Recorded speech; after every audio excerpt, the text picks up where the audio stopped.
of Tribulation Ready Survival. I'm Michael, and today I'm delivering a message to you also that was delivered to me by God, I believe.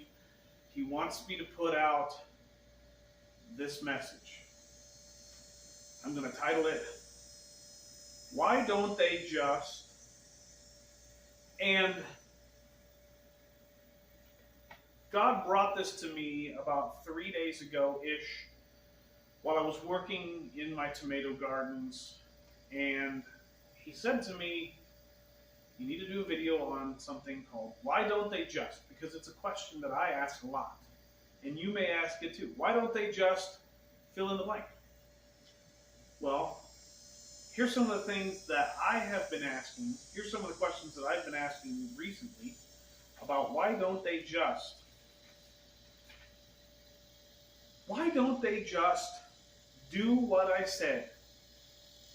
I give people advice all the time. They give me advice. Why don't they just do what I said? Including my kids. Why didn't they do what I just said? Bad things were going to happen. Another one, I ask, why don't they just follow Torah?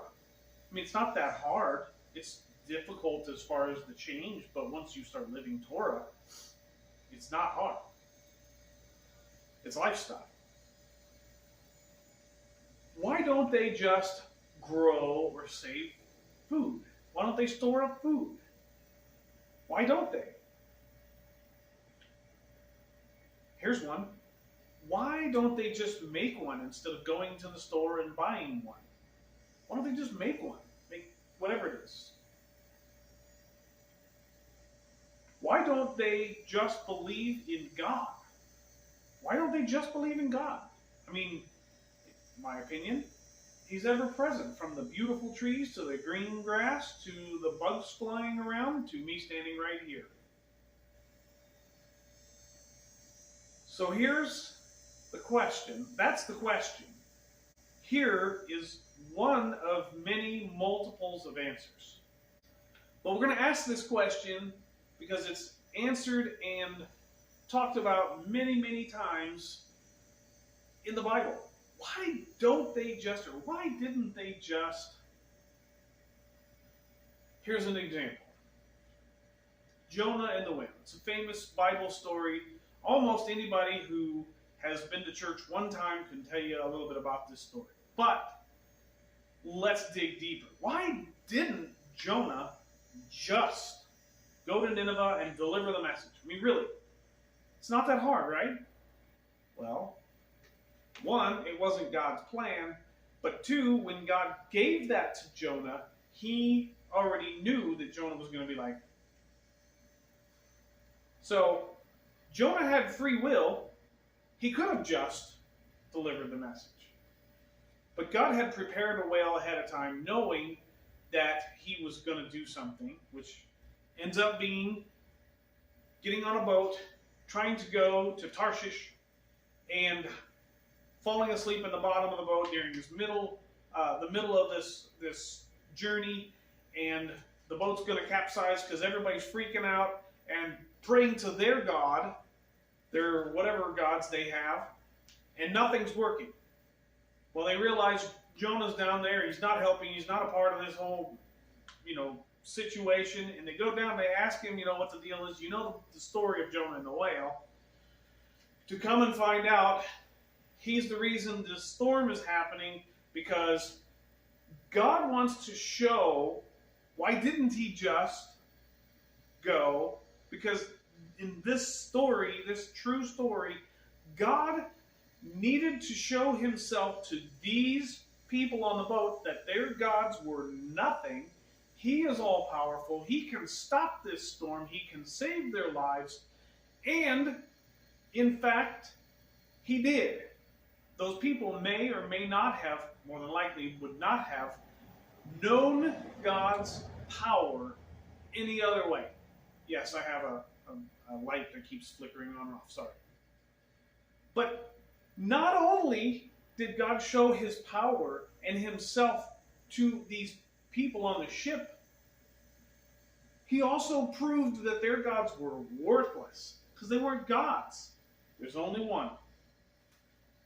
Now, he also had to use the same situation to shape and build Jonah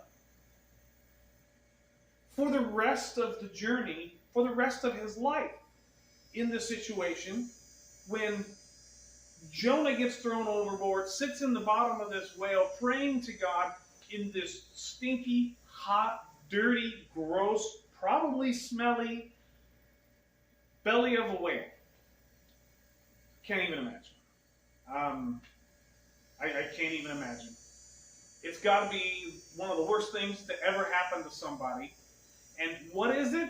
It's judgment for making the decision to try and hide from God, which is he'll never do. He will find you.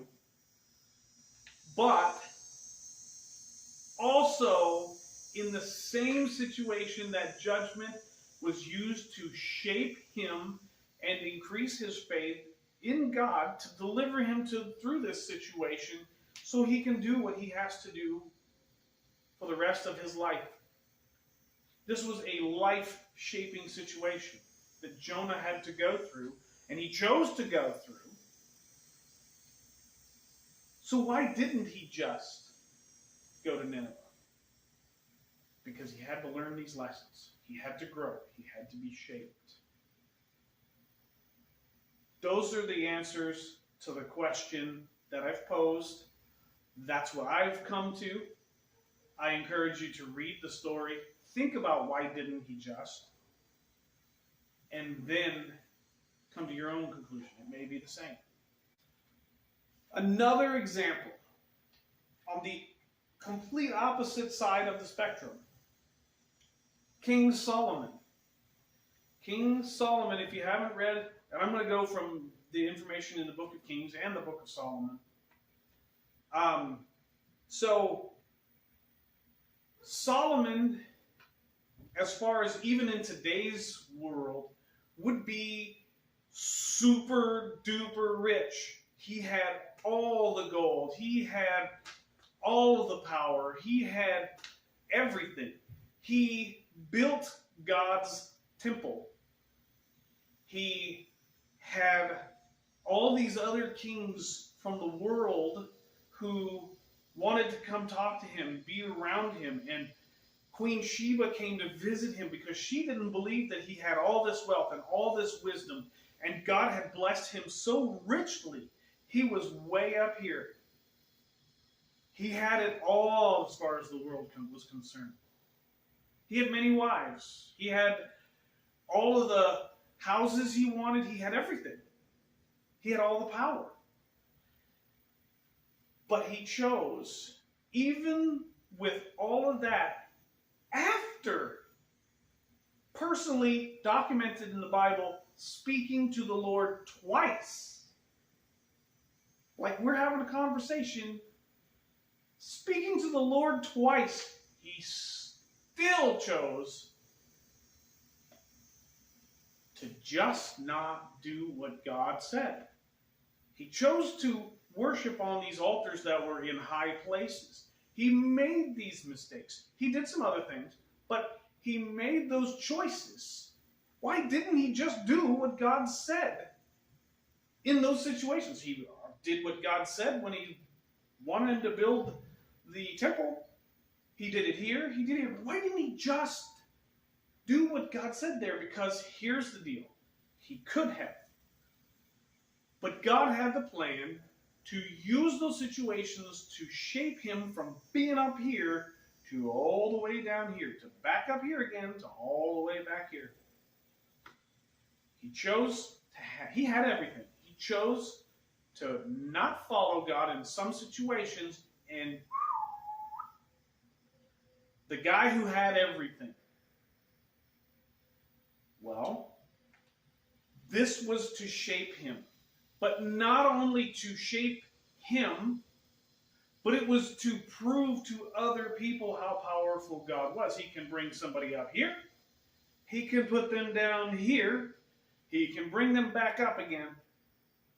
It's God's power who can do that. And everybody who knew anything about King Solomon, which was everybody, saw it happen right in front of them. They saw God's power. They saw that it can bring somebody who's the richest person in the entire planet all the way down here. That needed to happen. His choice caused God's power to be seen by all these people. And it shaped history. It had to happen. That's why he didn't just. And you see, in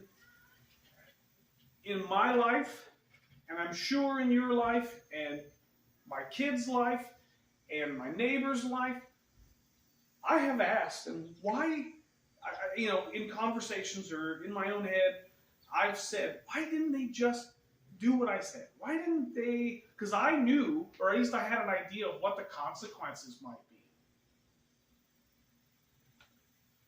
Well, one of the answers to that question is, why didn't they just, is because they know that maybe you've been through that situation, but they themselves haven't experienced that situation. They haven't gone through the fire. For example, you tell little Johnny, hey, don't touch that stove, it's hot.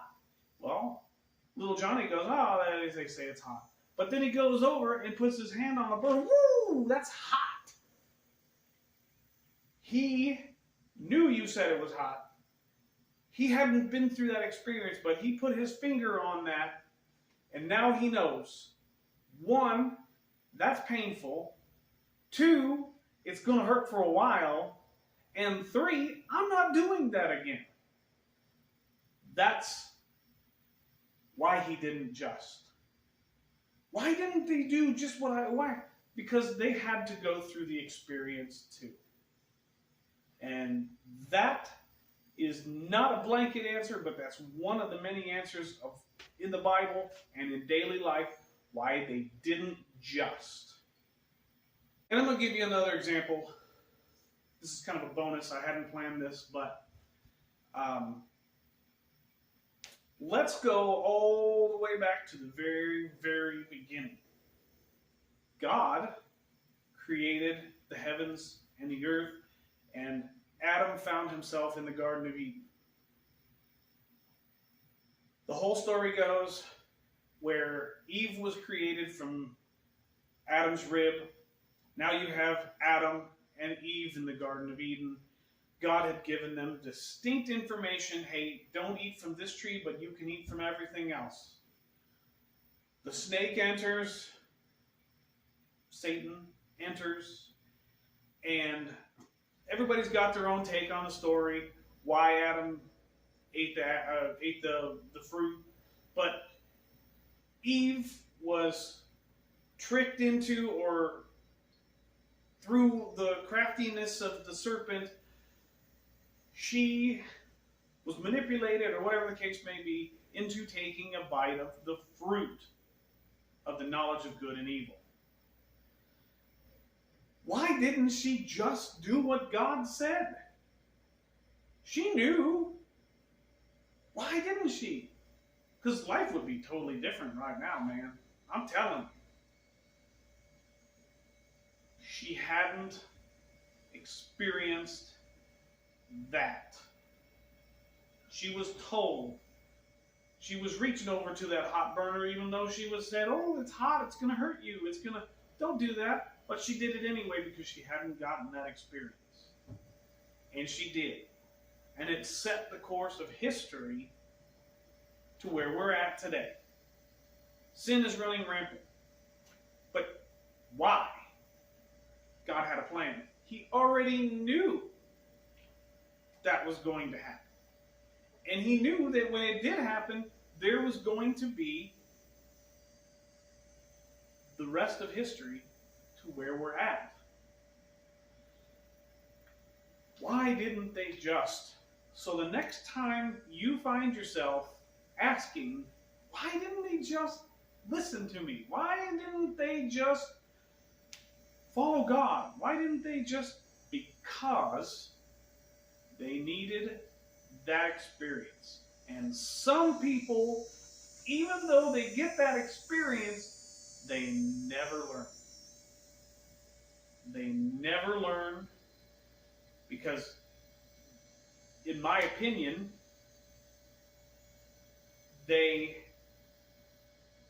are comfortable with the pain. That's what they know, and they're not willing to go beyond that and figure out, hey, this is shaping me or strengthening me to get beyond this. I've been there. I don't know how many times.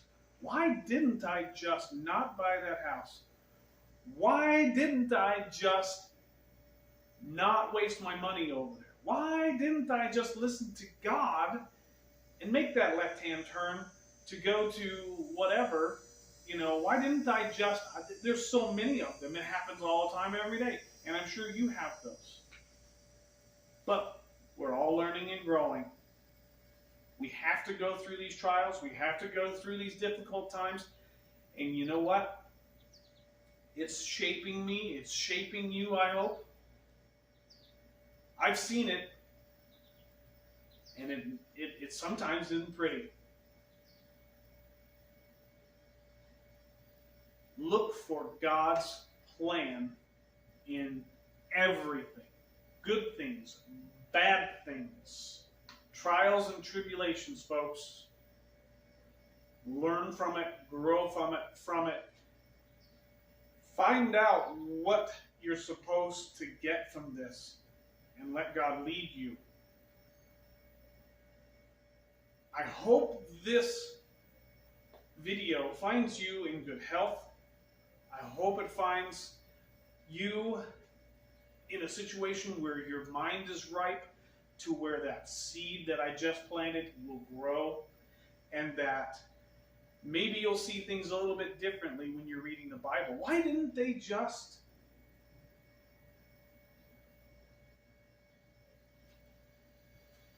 There's so many questions, but to find out in the Bible why they didn't just is up to you. With that being said, I hope you enjoy this video. I hope it was meaningful to you. I needed to do the video. This is my second time doing it. God has been testing me. And the first time I did this video, my camera just shut off and didn't record a thing. After I was done, I had to do it again. And faithful. If you like this video, hit the subscribe button, hit the like button. If you want to leave a comment on this video, I will definitely get the notification when you do, and we can respond if you want. Also, if you were led here from our Facebook page, Tribulation Ready Survival, you can comment on the link there. If you're not a member of Tribulation Ready Survival, head on over to Facebook, type that in, go join the group. You're going to have to answer a couple of easy questions, and I hope to see you there. With that being said, thank you for spending some time with me, and I'll see you in the next video.